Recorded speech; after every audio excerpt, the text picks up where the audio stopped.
সন্ধ্যার ভায়োলিন লেখনীতে বৃষ্টি ইসলাম, পর্ব সংখ্যা ৯৯ এবং ১০০ বলতে গেলে হচ্ছে সমাপ্তি পর্ব।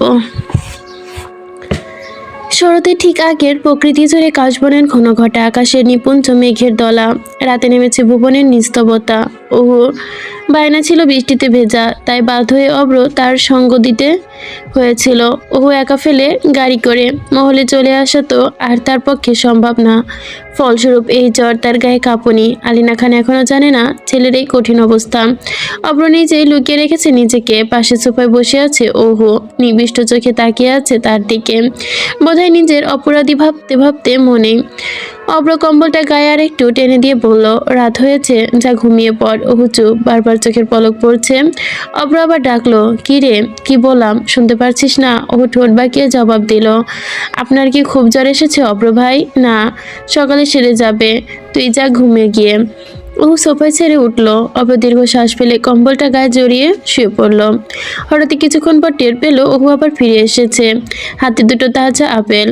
অব্র হতবাক। ওহু জানে আপেল অব্র খুব পছন্দ করে। কিরে, আবার এলি কেন?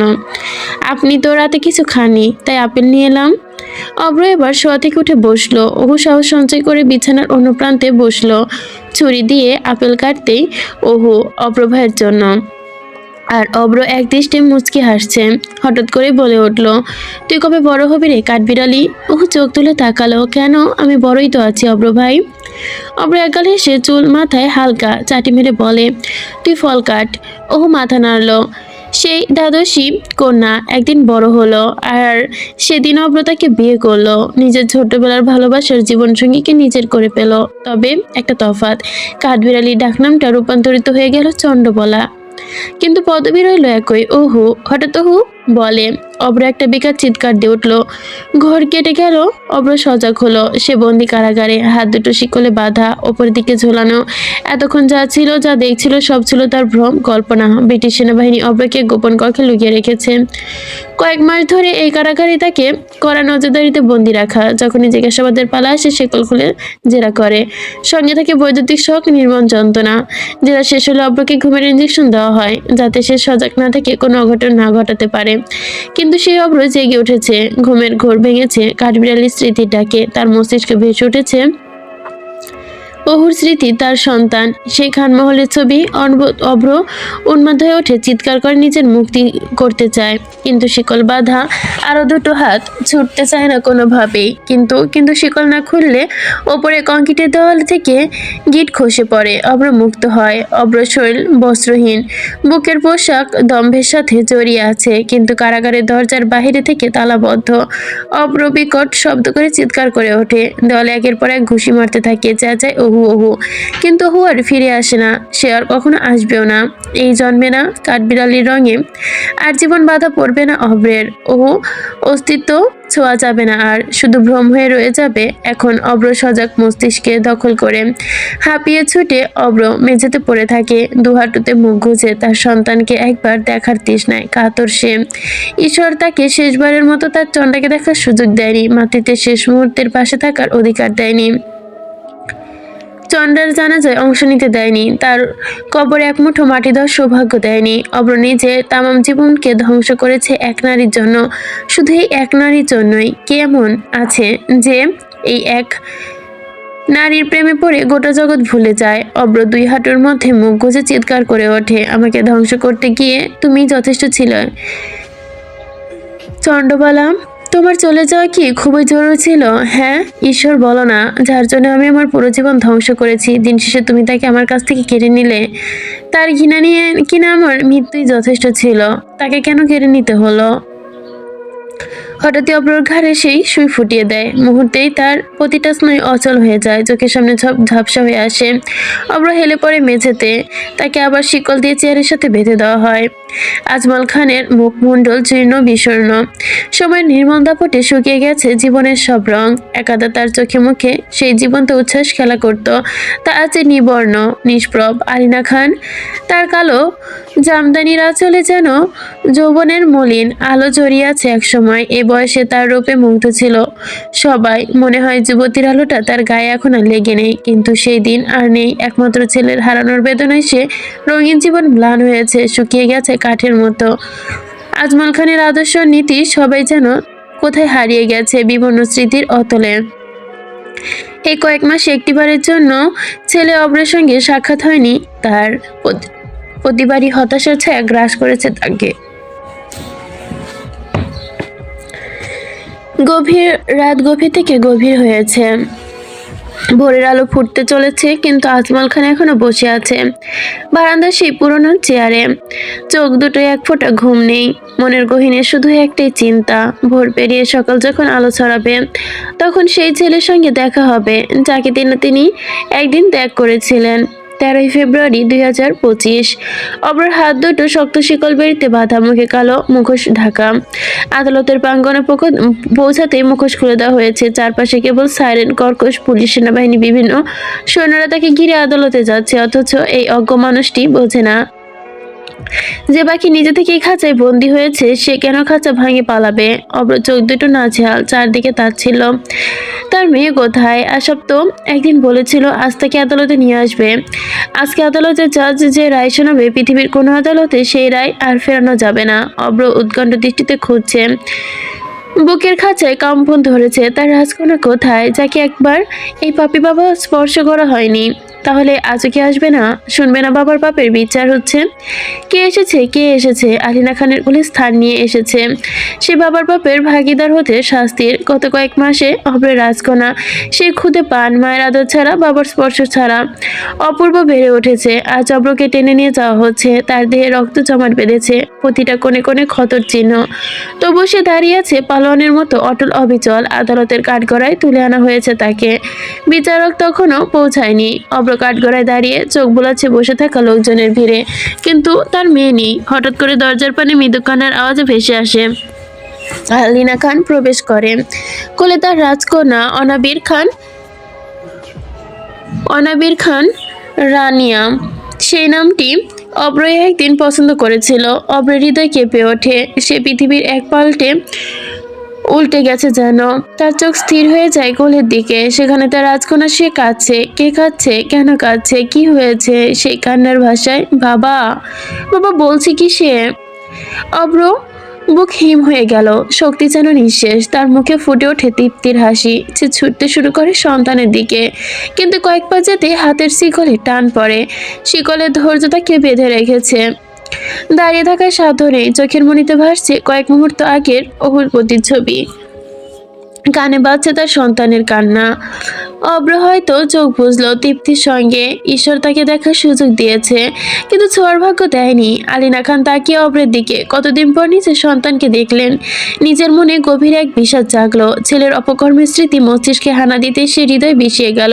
হঠাৎ অব্রকে টেনে নিয়ে কাঠগড়ায় দাঁড় করানো হলো। বিচার রিচার্ড লিভিয়াস এসে উপস্থিত হলেন। আদালত কার্যক্রম শুরু হলো, কিন্তু আশ্চর্য, রাষ্ট্রপক্ষ থেকে উকিল নিয়োগ করা হলো। অব্রের পক্ষে কোনো উকিল নেই। কাঠগড়ায় দাঁড়িয়ে অব্র একা। তার রাজকন্যার কান্না এখনো তার কানে বাজছে, তার হৃদয়ে বারংবার ধাক্কা দিচ্ছে। বিচারক রিচার্ডস জেভিয়ানের কণ্ঠে প্রশ্ন ছড়ে, আসামি পক্ষ থেকে কি কোনো উকিল নিয়োগ হয়নি? রাষ্ট্রপক্ষের উকিল দাম্ভিক ভরসারে উত্তর দেয়, মহামান্য আদালত, একজন মাফিয়া নেতার পক্ষে কোন উকিল মামলা লড়তে চাইবে কেন? আসামি নিজেই তো সমস্ত অপকর্ম স্বীকার করেছে। বিচারকের দৃষ্টি অব্রের দিকে ফিরল। তাহলে কি আসামি তার সমস্ত অপকর্ম স্বীকার করেছে? প্রশ্নটা অব্রের বুকে হানা দিল। তার দৃষ্টি স্থির হয়ে গেল কোলে সেই ক্ষুদ্র পানের দিকে। তার রাজকন্যা অনাবিরার দিকে। বুকটা অনেকবার কেঁপে উঠল, ঠোঁট দুটো ছুঁয়ে গেল, আর সে ছুটে উত্তর এলো, আমি সমস্ত অপকর্ম স্বীকার করেছি। আদালতের সমস্ত বার্তা স্তব্ধ। উপস্থিত প্রতিটা মানুষের হৃদয় থরথর করে কেঁপে উঠল। অর্বের চোখ বুজে গেল। মনে পড়ল ওহুর কথা। একদিন সে বলেছিল সে উকিল হবে। আজ সময় যদি কয়েক বছর এগিয়ে যেত, তবে কি ওহু এই কাঠগড়ায় তার বিপক্ষে দাঁড়াতো? তার বিরুদ্ধে প্রমাণ হাজির করত, একের পর এক প্রমাণ আদালতে পেশ করত। ডাবল এর অন্ধকারের রাজত্বের সকল গোপন কাহিনী উন্মোচন করত তার চন্ডবালা। রিচার্ড লিভিয়াস নামক বিচারকটি পুলিশ অফিসার মার্কোর দিকে তাকিয়ে প্রশ্ন করে, ডাবল এর কাছে কি পরিমাণ অবৈধ সম্পত্তি রয়েছে? মার্কো দীর্ঘশ্বাস ফেলল। মহামান্য আদালত, আমরা এখন পর্যন্ত তা উদ্ধার করেছি। তার হিসাব অবরার খান অব্র ওরফে ডাবলের সম্পত্তিতে রয়েছে, যা আমরা বাজেয়াপ্ত করতে পারিনি। অনুসন্ধান চলছে। কথাটি শুনে বিচারক ভুরু কুঁচকালো, চশমাটা নাকের উপর ঠেলে দিয়ে অবিশ্বাসী কণ্ঠে সংলাপ বললেন, টিলিয়নার? বিচারক রিচার্ড ডেভিয়াসের কণ্ঠে প্রতিধ্বনি হলো পুলিশ অফিসার মার্কের উত্তর। জি মহামান্য আদালত, ডাবলের রাজত্বের কেন্দ্রস্থল থেকে ডাবল এ হাউস আমরা উদ্ধার করে সম্পূর্ণ সিল করে দিয়েছি। সঙ্গে সঙ্গে আদালত একের পর এক প্রমাণ হাজির হলো ডাবল হাউসের। আজমল খান নিতর হয়ে বসে রইলেন, চোখে বিস্ময়। আশফাক হতবাক। অবশেষে এলো সেই ক্ষণ, রায় শোনানোর মুহূর্ত। অব্রস্থির সন্তানের দিকে ঘাড় ফিরিয়ে তাকিয়ে আছে রাইল অনাবিরা খান রায়নার দিকে। কখন থেকে হৃদয় তৃপ্ত হলো, এই তো তার রহুর সন্তান, তার রাজকন্যা। কিন্তু সেই তৃপ্তি বেশিক্ষণ স্থায়ী হলো না। বিচারকের কণ্ঠে চূড়ান্ত ঘোষণা। সমস্ত সাক্ষ্য প্রমাণের ভিত্তিতে এই আদালত সিদ্ধান্তে পৌঁছালো, প্রফেসর আবরার খান আবর ওরফে ডাবলে নারী ও শিশু পাচার, কালোবাজারে দেহ অঙ্গপ্রত্যঙ্গ বিক্রি, ব্যাংক জালিয়াতি, এনকাউন্টার সহ অসংখ্য অপরাধে জড়িত। এ সকল প্রমাণের ভিত্তিতে আদালত আবরার খান অব্রকে আগামী 14 ফেব্রুয়ারি 2025 ভোর 3:15 ফাঁসির ঘোষণা করছে। গ্যাভেলসের শব্দে আদালত কেঁপে ওঠে। সঙ্গে সঙ্গে আশাফের কোলে থাকা অনাবিরার কান্না ছড়িয়ে পড়ল। আলিনা খান হাউমাউ করে চিৎকার করে উঠল, আমার ছেলেকে ফাঁসি দিও না, বাঁচিয়ে রাখো, জানে মেরো না, আমার সন্তানকে ফাঁসি দিও না তোমরা। তার আর্তনাতে আদালতে উপস্থিত সকলের হৃদয় কেঁপে ওঠে। কিন্তু আদালতের রায় অটল, তার সিদ্ধান্ত বদলায় না। অব্রের কথা বলার কোনো সুযোগ দেওয়া হয় না। মুহূর্তের মধ্যেই তার মুখের কালো মুখোশ পরিয়ে দেওয়া হয়। ইঞ্জেকশনের তীক্ষ্ণ সুচ তার শিরায় প্রবেশ করে। ব্রিটিশ সেনাবাহিনীর দ্রুত তাকে গাড়িতে তুলে নেয়। সাইরেনের তীব্র শব্দে লন্ডনের রাস্তায় জেগে ওঠে যেন শহরের প্রতিটি প্রাণী জানিয়ে যাচ্ছে, হ্যাঁ শহরবাসী দেখো, এই শহরে আধিপত্য যাকে কিনা কখনো কেউ পরাজিত করতে পারেনি, তাকে পৃথিবীর আদালত ফাঁসিরাই শুনিয়েছে। আর সেই কাঠগড়ায় তাকে দাঁড় করিয়েছে তার জীবনে একমাত্র নারী, যার নাম কাঠবিড়ালি। তা কি তোমরা জানো? চারদিকে আমত একখণ্ড অন্ধকার। অব্রের হাতে শেকল খুলে দেওয়া হলো। সে চোখ বুজে বসে আছে, উথাল পাথাল নেই, কোনো হিংস্রতা নেই। পরনের পোশাক। কি ভাবছো অব্র? সে কে আসলে? কার দ্বারপণ্ড? ফাঁসির আসামি, তাই নাকি? মানুষ তো আর শুধু অপরাধের নামেই মাপা যায় না। হঠাৎই এক জেলার এগিয়ে আসে, সেলের তালা খুলে ভেতরে প্রবেশ করে। অব্র অন্য আসামিদের মতো কখনো ক্ষিপ্ত হয়নি। জেলে বলতে লাগলে, আপনার সঙ্গে দেখা করতে আপনার পরিবার এসেছে। অব্র চুপ, চোখের পাতা পর্যন্ত নড়ল না। তার নির্বিকার জেলার পুনরায় আওয়াজ তুললেন, আপনার মেয়েও তাদের মধ্যে আছে।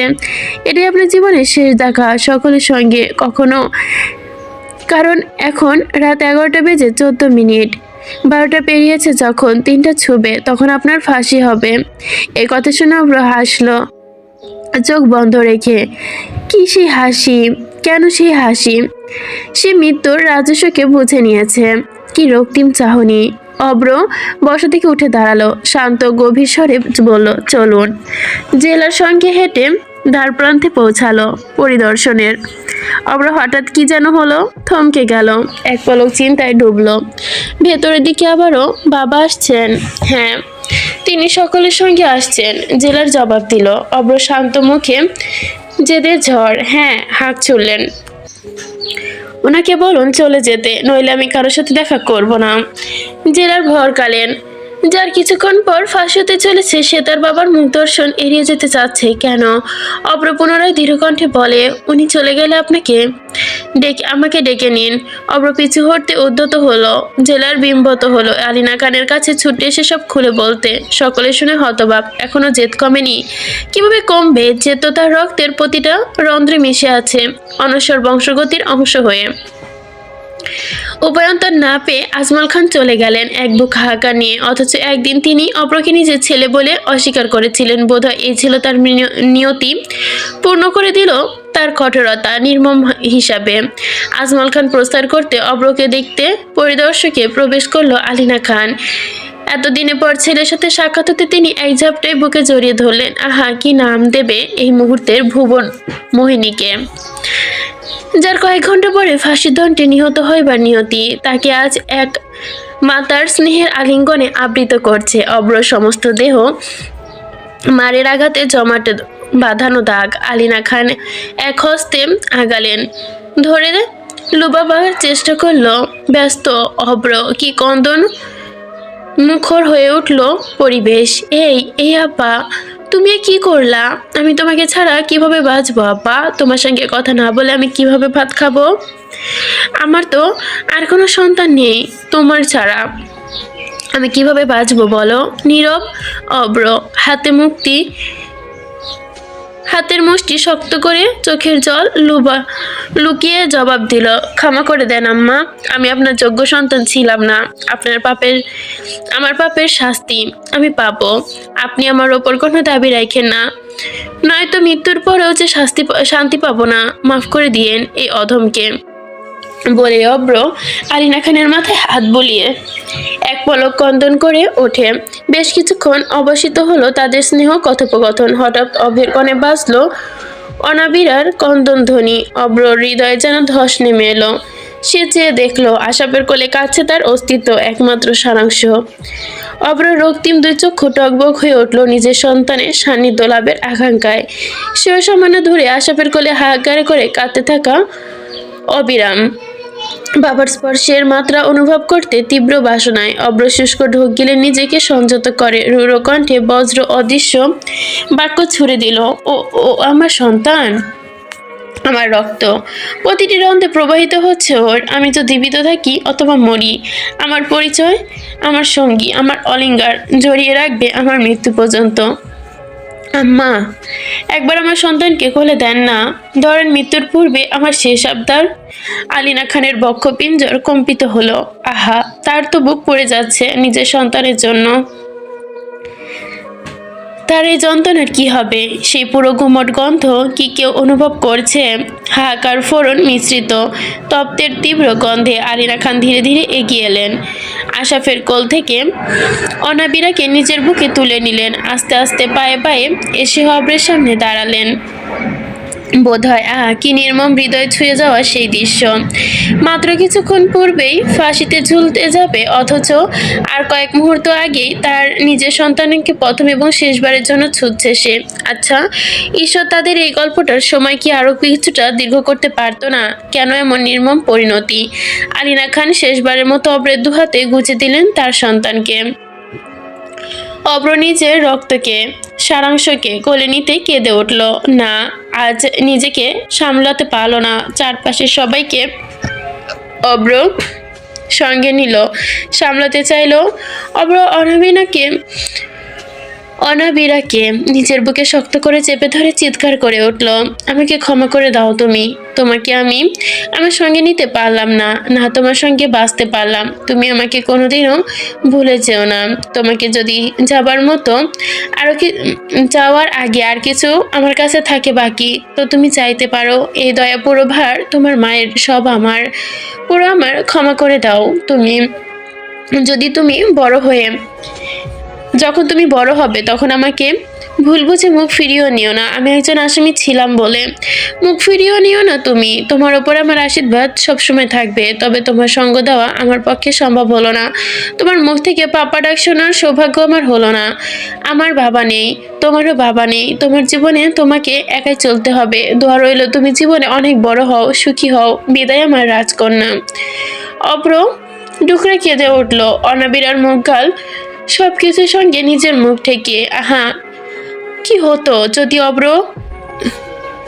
আর কয়েকটা সকাল তার মেয়ের হাত ধরে সেই পুরনো খানমহলের আশপাশে ঘুরে বেড়াতে পারতো, ওহুর সঙ্গে একটা ছোট সংসারে বন্দি থাকতে পারতো। কেন ঈশ্বর সেই সুন্দর সুযোগ তাদের মিলতে দিল না? কেন এমন করুণ বিধান দিল? সকাল হলে ওহুর ঘুম ভাঙতো, অব্র অফিসে যেত। আলিনা খান আর ওহুর আম্মিজান মিলে অনাবিরাকে মাথায় চুলে বেনি বেঁধে দিত। আজমল খান নাতনিকে নিয়ে স্কুলে নিয়ে আসতেন। বিকালে অব্র আর ওহু আবার ফিরে আসতো সেই খানমহলে। হ্যাঁ, সেই খানমহলে যেখানে অব্র আর ওহুর আম্মিজান, যেখানে অব্র আর ওহুর জন্ম হয়েছিল, সেখানে তাদের মৃত্যুর নিয়তি লেখা ছিল। আহা, কেন এত পাথর হতে হলো এই কঠিন ভাগ্যকে?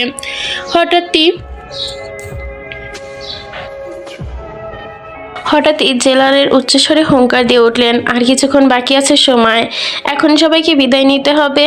আর কোনোদিন তারা অব্রকে দেখতে পাবে না, অব্র তাদের দেখবে না। একে একে সবার সঙ্গে কথা শেষ হলো, সবাই কেঁদে উঠলো বিদায়ের এই মুহূর্তে।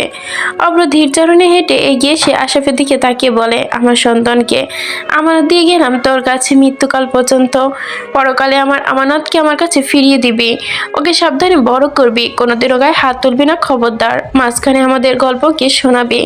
আশরাফ কেঁদে উঠলো, মাথা নেড়ে বলল, ঠিক আছে ভাই। অব্র একগাল হেসে বলি ছুড়ে দিল, আরে বোকা কাঁদছিস কেন? না ভাই কিছু না। অব্র হাসলো।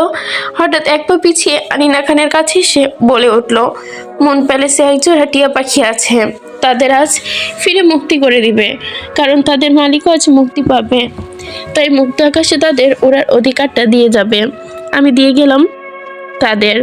বলে অব্র আলিনা খানের কপালে জীবনের শেষ চুমু খেলো।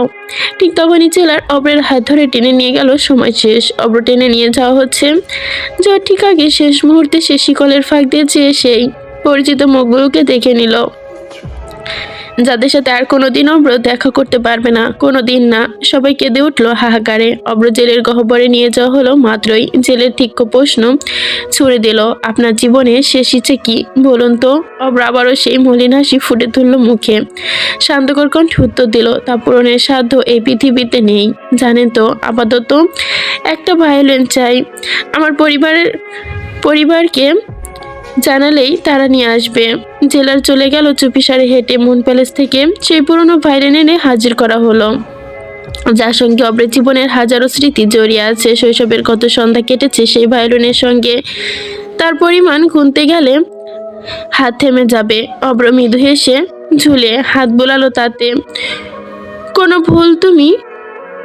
ভুলে তুমি শুলে বলো, এই ফুল সজ্জায় স্বপ্নের লাশ কাঁধে করে ওরা নিয়ে চলে যায়। জীবনের পথ চলতে শেখো ওই হাতের ছোঁয়ায়, আজ ভাঙা বুকে খোঁজে হাসি, দেখি জলে সেই চিতায়। প্রেম আমার ও প্রেম আমার। গান থেমে গেল ভায়োলিনের তালে। সেই তার দিয়েই অব্র তার শুরু করেছিল জেলের ঠান্ডা দেওয়াল খোদাই অক্ষরে অক্ষরে, আমার গোটা জীবনে তোমাকে ভালোবেসে ধ্বংস করে দিলাম, অথচ তুমি তা জানতেই পারলে না। পরজন্মে অনেকটা সময় নিয়ে এসো, তখন বলবো না হয় তোমার আমার না বলা কথাগুলো। সেই জন্ম আমিও তোমায় না বলে পালিয়ে যাব, দেখিয়ে দিব পেয়ে হারানোর যন্ত্রণা কতটা ভয়ঙ্কর। আর গোটা জীবনে তোমায় শুধু ভালোবেসে গেলাম, আমার মনের বাসনা পরজন্মে আমি তোমার প্রেমে পড়ব, দেখবে প্রেমের স্বাদ কত বিস্তার। মনে থাকবে তুমি সেই জন্মে আবারও কাঠবিড়ালির রূপ নিয়ে এসো, আমি তোমায় সর্বদা সব বিপদ থেকে রক্ষা করব, সমস্ত ভার নিজের কাঁধে মেখে নিব, তোমার আধারে হাসি ফুটিয়ে। বেলা শেষে তুমি মহলের পুকুর ঘাটে এসে বলবে, আমি ভায়োলিন নিয়ে দাঁড়িয়ে থাকব, বর্ষার বিকালে কদম ফুল পেয়ে এনে তোমার হাতে গুঁজবো, ঠিক আছে? এতটুকুই থাকলো কথা। আর হ্যাঁ, পরজন্মে কিন্তু আমার সংসার করব। আমি তৃপ্ত হইনি তোমায় ভালোবেসে, যখন ভাববো তুমি আমার পাশে ঠিক শুয়ে আছো কবরে, অথচ আমি পারবো না তোমায় ছুতে, তোমায় দেখতে, বুঝবে কি সেই যন্ত্রণা আমার।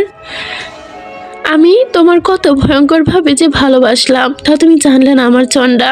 আর তুমি আমাকে ঠকাইলে সেই প্রাপ্তির খাতায়, তুমিও ফিরলে আমিও ফিরলাম সেই খানমহলে, তবে লাল শাড়ি আর সাদা পাঞ্জাবিতে নয়, সাদা কাফনে মুড়িয়ে। তুমিও অপেক্ষায় থাকো, আমি আসছি। তুমি আমার কাছে মৃত্যুর সেই 7 মিনিট, যখন মানুষ মৃত্যুর পরেও তার সমস্ত মস্তিষ্ক অচল থাকে, তার পুরনো সব স্মৃতি তার মস্তিষ্কে আবারও বিচরণ করে। বুঝলে নারী, আমি পুরুষ খারাপ হতে পারি, তবে আমার মতো কেউ তুমি ভালোবাসতে পারবে না, পারবে না। বিদায় বিদায় বিদায়, ইস জনম কে লিয়ে আলবিদা ওহুজান। সেই খোদাই করে লেখা অব্রর স্নান শব্দ। অব্রর ঠোঁট ফিসিয়ে ফিসফিস করে শুধালো, পাপ আমার ফাঁসির দড়ি অবধি আনিনি, তোমায় ভালোবাসা আমাকে ফাঁসির দড়ি অবধি বুঝিয়েছে। বলে ভায়োলিন বুকের মাঝে চেপে ধরল, চোখ বুজে নিল সে। কিছুক্ষণ পরই জেলের সমস্ত সময় ঘনিয়ে এলো। অব্রে দেওয়া হলো তার জীবনের শেষ খাবার। অব্র চেটেপুটে খেয়ে নিল অমৃত ম্লান অন্ন, জীবনের শেষ অন্ন ম্লান করলো। তারপরে জীবনের শেষ গোসলটা করলো, শেষে নামাজ আদায় করলো, আর প্রার্থনায় পুরোটা জুড়ে সুতোয় বেঁধে নিল নিজের ছোট্ট মেয়ে অনাবিরাকে। আজ 14 ফেব্রুয়ারি 2025 সাল, বিশ্ব ভালোবাসা দিবস। পৃথিবীতে কত যে মানুষ আজ উৎসবে মেতে উঠেছে তার ভালোবাসা জীবন সাথীদের সাথে। হাসির ফোয়ারায় ভেসে যাচ্ছে, ফুলের মালায় সজ্জিত হয়ে নাচে গানে মেতেছে। আর এই একই দিনে এক পাপী অপেক্ষা করছে ফাঁসির জন্য, যার ফাঁসির দায়িত্ব হিসেবে লেখা হয়েছে ভালোবাসা। ভালোবাসা, হ্যাঁ ভালোবাসা, সেই অদম্য প্রেমের কালো ছায়া, বোন এক অধিশপ্ত জীবনের শেষ। সময় তখন বেজে গেছে রাত 3টে। জেলার এসে ডাকলো অব্রকে, সাথে একজন ব্রিটিশ উকিল। দুজনই হাবিলদার তাকে নিয়ে রওনা দিল ফাঁসির সেই ভয়ঙ্কর মঞ্চে। পরনে কয়েদিদের সেই নির্লজ্জ পোশাক। ঠিক সেই মুহূর্তে পুরো মুন প্যালেস ভেঙে পড়ল কান্নার স্রোতে। প্রতিটি মানুষের হৃদয় ছিঁড়ে কাঁদছে, ছোট অনাবিরাও কাঁদছে অঝরে। সে কি বুঝতে পারছে সেই মুহূর্তে এতিম হতে যাচ্ছে সে, বাবার অস্তিত্ব মিলিয়ে যাচ্ছে চিরশূন্যতায়। অব্র হাত দুটো পেছনে শক্ত করে বাঁধা হলো, মুখে পরানো হলো কালো মুখোশ। ঘড়ির কাঁটা বেজে চলেছে নির্দয়ভাবে। উকিল দাঁড়িয়ে দলিল পাঠ করলো। জনাব আজমল খানের পুত্র আবরার খান অব্রকে অসংখ্য অপরাধের ভিত্তিতে দোষী সাব্যস্ত করে ফাঁসির হাতে শুনিয়েছে আদালত। কিছুক্ষণের মধ্যে আপনার ফাঁসি কার্যকর হবে বলে জল্লাদ প্রস্তুতি নিল। সময় শেষ, অন্তিম পর্ব এসে পৌঁছেছে। জীবনের নাটক জেলারের হাতে তুলে নিয়েছে সিদ্ধান্তের রুমাল। ঘড়ির সেই দিকে তাকিয়ে গুনতে আছে সময়ের কাঁটা নির্মম কণ্ঠে। 55, 56, 57, 58, 59, 60। 60 না তো, ডবল শূন্য দেওয়া আছে বলে অব্র চোখ দুটো শক্ত করে বন্ধ করে নিল। জল্লাদ টেনে দিল ফাঁসির দড়ি, ঝুলে পড়ল অব্র। শুরু হলো ছটফটানি, শ্বাস নেওয়ার জন্য মরিয়া সংগ্রাম। ধীরে ধীরে শেষ হয়ে আসতে লাগলো। একই সঙ্গে মস্তিষ্কে হানা দিল জীবনের সমস্ত স্মৃতি। সেই খানমহলের সোনালি দিনগুলো, সেই কাঠবিড়ালির মধুর হাসি, সেই ভায়োলিনের মোহনীয় সুর। অব্রের বক্ষে স্পন্দন কমতে লাগলো। ধীরে ধীরে থেমে গেল, ছটফটানি বন্ধ হলো। শেষ হয়ে গেল অব্রের পুরো অস্তিত্ব। মৃত্যুর করে ধরে পড়লো এক পাপী ফাঁসির দড়িতে। আর মৃত্যু সেই 7 মিনিট জুড়ে শুধু চলল চন্ডাবালার স্মৃতির রাজত্ব। দিন ছিল 14 ফেব্রুয়ারি, বিশ্ব ভালোবাসা দিবস। অব্র ভালোবাসা এই দিনে সমাপ্ত হলো চিরতরে। এক নারীকে ভালোবেসে জীবনের অন্ধকারের মুখে যাওয়া, প্রেমের অন্ধকারের মোহে বোনা সে বিষাক্ত জাল। সমাপ্ত হলো চন্ডবালার আসামি অধ্যায়, সমাপ্ত হলো কাঠবিড়ালি আর অব্রের ভয়ের অধ্যায়। চিরতরে শাহিত হয়ে ঢলে পড়ল এই সমাপ্ত প্রেমের অধ্যায়। কি নাম দেবে পৃথিবী এই প্রেমের? ইস্কা মুবারক অর দর্দ মুবারক। আকাশে মেঘের গম্ভীর্যের গর্জন আড়ালে আঘাত হানছে। ঘন কালো মেঘের ঘন শব্দের মাঝে তড়িঘড়ি জানাজা সম্পন্ন করে চিরনিদ্রায় শায়িত হলো খান পরিবারের একমাত্র উত্তরাধী আবরার খান অব্র। পিতা আশফাক খানের ডান পাশে তার স্বামী আবরার খান অব্র। অরুণা খান অহুজানের কবর। বাবা ও স্বামীর মাঝে শান্তিতে চিরনিদ্রায় নিহিত হয়ে শুয়ে আছে ওহু সেই কাঠবিড়ালি। মনে প্রশ্ন জাগে বিহম্বর, ওহু কি এখন ঈর্ষান্বিত? কারণ তাকে ছাড়া অব্র বেশি দিন পৃথিবীর বুকে টিকে থাকতে পারেনি। তবু হয়তো কোথাও অব্র তৃপ্ত, পরপারে তারা এখন হয়তো হিসাব নিকাশ মিটিয়ে নিচ্ছে। কবরস্থান থেকে ফিরতে ফিরতে আসা বৃষ্টিতে ভিজে চুপচুপে খানমহলে প্রবেশ করতেই তড়িঘড়ি শরীর মস্ত উদ্যত হলো। হঠাৎ কেউ তার তোয়ালে এগিয়ে দিল। মাথা তুলতে তাকাতেই চোখের পলকে মুখশ্রী উন্মাদ হলো শিফা খান। এক হাতা তার হৃদয়ের প্রিয়বতী, যাকে 20 বছর ধরে ভালোবেসেছিল এই ব্যথিত পুরুষ। আশাপের বুকে কম্পন জাগলো পুরনো স্মৃতির আড়ালে।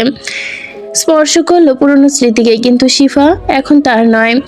2 সন্তানের জননী, অন্য কারো সঙ্গীন প্রিয়বতী। মনের গভীরে প্রশ্ন উকি দিল, যদি কয়েক বছর আগে তিনি তার ভালোবাসা প্রকাশ করত, তবে কি ঈশ্বর তাকে এই সুযোগটা দিতেন?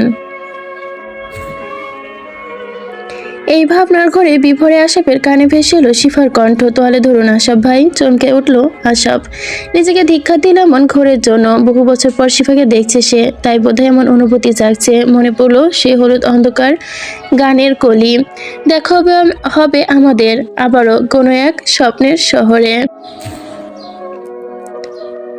স্বপ্নের শহরে কি তবে এই পুরনো খানমহল, পুরনো স্মৃতি, পুরনো প্রেম, পুরনো প্রেমিকা, নতুন বন্ধনে আবদ্ধ সে প্রিয়বতী। আহা নারী। আশাপ একগাল হেসে আওড়ালো, কেমন আছিস? শিফা সাহস সঞ্চয় করে উত্তর দিল, ভালো আছি। আপনি কেমন আছেন ভাইয়া? ভালো আছি, আশাব জবাব দিল, কিন্তু অন্তরের এক কোণে বিঁধল, বলতে চাইলো বোধহয় অন্তরালে কিছুটা খারাপ, কিন্তু কথাটা মুখে এসে থেমে গেল। পরবর্তীতে হাঁক ছুড়ল, তোর ছেলেমেয়েরা কোথায়? দুজনই ঘরে গেম খেলছে, শিফা নরম কণ্ঠে জবাব দিল। আশা হাসলো, পুরনো অনুভূতি যেন আবারও জেগে উঠেছে। এ কি অন্যায়, এত ভারী, এত নিষ্ঠুর অনুভূতি কেন ফিরে এসেছে? নিজেকে প্রশ্ন করলো, কিন্তু উত্তর মিলল না। হয়তো পুরুষ মানুষের ভালোবাসা বোঝার জন্য নারী শতবার জন্ম নিতে পারে। আশাপ নিজের মনে হেসে উঠল, কিন্তু সেই হাসি দ্রুত মিলিয়ে গেল। এই অনুভূতির পরিধি বাড়তে দেওয়া যাবে না। তোয়ালে নিয়ে ঘাড় মুছতে মুছতে সে সিঁড়ির দিকে উঠতে গেল। পেছন থেকে রেখে গেল অজস্র স্মৃতি, অগণিত কথা। তা বোধহয় এ জন্মে আর কখনো উচ্চারিত হবে না, শুধু এক দীর্ঘশ্বাসের মাঝে অবদ্ধ থেকে যাবে। আশাপ কি কখনো আলকাকে সত্যি ভালোবেসেছিল, নাকি শিবাকে পুনরায় আর ভালোবাসতে পারেনি? হায় ভালোবাসা, তুমি কত রঙে কত ঢঙ্গে নিজেকে সাজাও। যাদের ভালোবাসা পূর্ণতা পাওয়ার কথা ছিল না, দিন শেষে তারাই পেল পূর্ণতা। হ্যাঁ, পার হওয়ার পূর্ণাম। ধর্ম সমাজে বেড়া ভেদে তারা ভালোবাসাকে জয় করেছে এক মোহনীয় পৃথিবীতে। কিন্তু যাদের ভালোবাসার পূর্ণতা পাওয়া ছিল, লোকগুলো লোকে মুখে যাই বলুক, দিন শেষে যখন খুপড়ি ঘরে একের পর একের কাঁধে মাথা রেখে তারা আশ্রয় পায়, তখন সবই সব চুকে যায়। পারুর পরিবার পুনমকে পুরোপুরি মেনে নিতে পারেনি, তাতে কি? পারু তো ভালোবাসার মানুষকে পেয়েছে দিন শেষে, কিন্তু সব গল্প এমন সুখকর নয়। জিসা ভালোবেসেছিল অব্রকে, কিন্তু প্রতিদানে অব্র তার হাতেই জিসার মৃত্যু হলো। তন্ময়রাজ মেজা ভালোবেসেছিল ওকে, কিন্তু তার প্রতিদানে মৃত্যু অব্রের হাতে হলো। ওহু ভালোবেসেছিল অব্রকে, কিন্তু তার মৃত্যুর জন্য দায়ী ছিল নিজে। আর অব্র ভালোবেসে সে নিজের গোটা জীবনকে উৎসর্গ করলো, কিন্তু দিন শেষে কি রইল তার হাতে? কিছু না।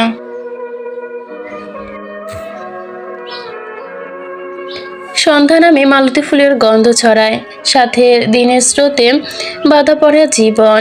দিন যায়, বছর পেরোয়, অনেক বছর গড়িয়ে গেছে। সেই পুরনো খানমহল এখন আর চেনার উপায় নেই। আলো নিভে গেছে মহলে, অন্ধকারে ডুবে গেছে চারপাশ। আজমল খান অনেক আগে বিদায় নিয়েছে এই পৃথিবী ছেড়ে তার ছেলের পিছু পিছু। মহলের শেওলা বুকে ছাপ, রঞ্চটা পলেস্তার চুপি দাঁড়িয়ে আছে আমাবস্যার ঘোর অন্ধকারে। মহলের পুরোটা পুকুর ঘাট এখন নিস্তব্ধ। কদিন হলো কেউ সেখানে গোসল করেনি। তবুও যেন কিছু গল্প ভেসে বেড়ায়। কেউ কেউ বলে সন্ধ্যাবেলায় মহল থেকে ভায়োলিনের সুর ভেসে আসে, কদম ফুলের পাপড়ি ছড়িয়ে পড়ে সিঁড়ির ধারে। মালি খেলা নৌকা বেঁধে রাখলেও সকালে এসে দেখে নৌকা অন্যভাবে বাঁধা। শতাব্দীর প্রাচীর গাছগুলো, কাঠবিড়ালির বেড়া ঘোরাফেরা করে। তবে কে কার এই অনিয়ম? সে আসে রাতের অন্ধকারে পুকুর ঘাটে, তার পছন্দ কি কদম ফুল? পূর্ণিমার রাতে মহলের ঘাটে কেন প্রবল বেগে বাতাস বয়? কে ওঠে সেই ছাদে? সেখানে দ্বিতীয়বার তাতে দেখা হয়েছিল মহলের শেওলায় ধরা ঘাট।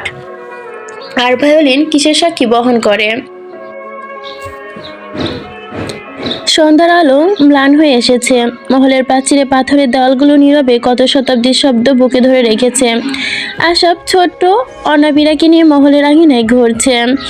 আশপাশে আলকা স্নেহমরা দৃষ্টিতে দেখছে সবটা। অনাবিরা এখন আর সেই ছোট্ট মেয়ে নেই, বড় হয়েছে, কিন্তু কৌতূহল এখনো অটুট। আলকা কিন্তু মাতৃত্বের স্বাদ না পেয়েও মাতৃত্বের স্নেহ অনাবিরাকে আগলে রেখেছে। সে নিজে তার জ্বলন্ত উদাহরণ। আশা গল্প বলছে সেই পুরনো কাহিনীর, এক বেহালাবাদের আর কাঠবিড়ালির।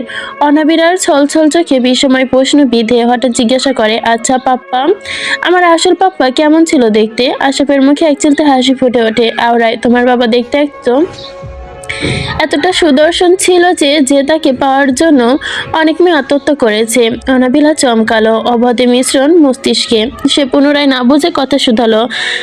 সে আবারও প্রশ্ন তুলল, আর আমার মাম্মি, তিনি কেমন ছিল? পাপ্পা, তোমার মা ছিলেন অপরূপা, এক সুন্দরী, যে তাকে এক নজরে দেখতে যে কোনো পুরুষের হৃদয় কেঁপে উঠত, কাল নড়ে উঠত সেই পুরুষের। অনাবিরার মুখ হাত চেপে ধরল, তার ছোট্ট মনে একটা অস্পষ্ট কল্পনা, তার মানে অতুলনীয় রূপসী। হঠাৎই বাতাসে তীব্রতা বেড়ে গেল, আলকার মাথার ওড়না দুলে উঠল। সন্ধ্যার অন্ধকার ঘনিয়ে এসেছে। আলকা কণ্ঠে চলুন ভিতরে যাই, সন্ধ্যা হয়ে আসছে। আশাব দাঁড়িয়ে পড়ল, এক হাতে অনাবিরার কোমল হাত ধরে, অন্য পাশে আলকার। আস্তে আস্তে তারা মহলের প্রাঙ্গণে ফিরতে শুরু করে। পিছনে ঝড় বইতে লাগলো, যেন সবকিছু উল্টে পাল্টে দিচ্ছে। ঠিক তখনই বাতাসের সঙ্গে সুর ভেসে এলো ভায়োলিনের। ঘাটে বাঁধা খেলা নৌকা হঠাৎ দুলতে শুরু করলো, যেন কোনো অদৃশ্য শক্তি তাকে জাগিয়ে তুলেছে। আর তখনই কোথা থেকে একটা পৃষ্ঠা উড়ে এসে ধপ করে পড়ে গেল। পৃষ্ঠায় কারো হাতে লেখা কয়েকটি শব্দ। আমার মনের বাসনা, পরজন্মে আমি তোমার প্রেমে পড়ব, দেখব প্রেমের স্বাদ কত বিস্তার, মনে থাকবে তুমি সেই জন্মে আবারও কাঠবিড়ালি রূপে এসো। লেখাটি পড়া শেষে হতেই একটা কাঠবিড়ালি ছুটে এলো, তার ক্ষুদ্র পা পৃষ্ঠার ওপর দিয়ে ছুটতে গেল। তা সেই মুহূর্তেই অন্য অদৃশ্য হয়ে গেল সবকিছু, কিন্তু বাতাসে থামলো না, ভায়োলিনের সুরও থামলো না। বাতাসের সঙ্গে পাল্লা দিয়ে শুরু হলো ভায়োলিনের সুর। সন্ধ্যার ভায়োলিন, সন্ধ্যার ভায়োলিন, সন্ধ্যার ভায়োলিন। সমাপ্ত 23/12/2024 থেকে 22/10/2025। অন্তিম পর্বের প্রতিচ্ছবি, পূর্ণ ভিডিও লিংক যাতে পিন করা আছে, ওইটা হচ্ছে লেখিকার নোটস। এই ছিল আমাদের সন্ধ্যার ভায়োলিন লাস্ট, মানে আজকে যে 2টা পর্ব পড়লাম। ভয়েস হয়তো খারাপ গেছে, কোনো সময় মানে চোখে এতটা পানি চলে আসছে, আমি অক্ষরগুলো দেখতে পাচ্ছি না, উল্টাপাল্টা পড়েছি। সব মিলে বলতে গেলে এই গল্পটি আমি খারাপ দিয়েছি, কেন এত বড় গল্প আমার পড়তে ইচ্ছা করে না, কেন জানি আলিশা লাগে, কিন্তু লাস্ট অব্দি গল্পটার প্রেমে পড়ে গেছি। অনেক অনেক মিস করব আবরার খান আব্র এবং তার কাঠবিড়ালি ওহুজানকে। আপনাদের কাছে কেমন লেগেছে অবশ্যই বলবেন। এতদিন আমার সাথে থাকার জন্য ধন্যবাদ সকলকে।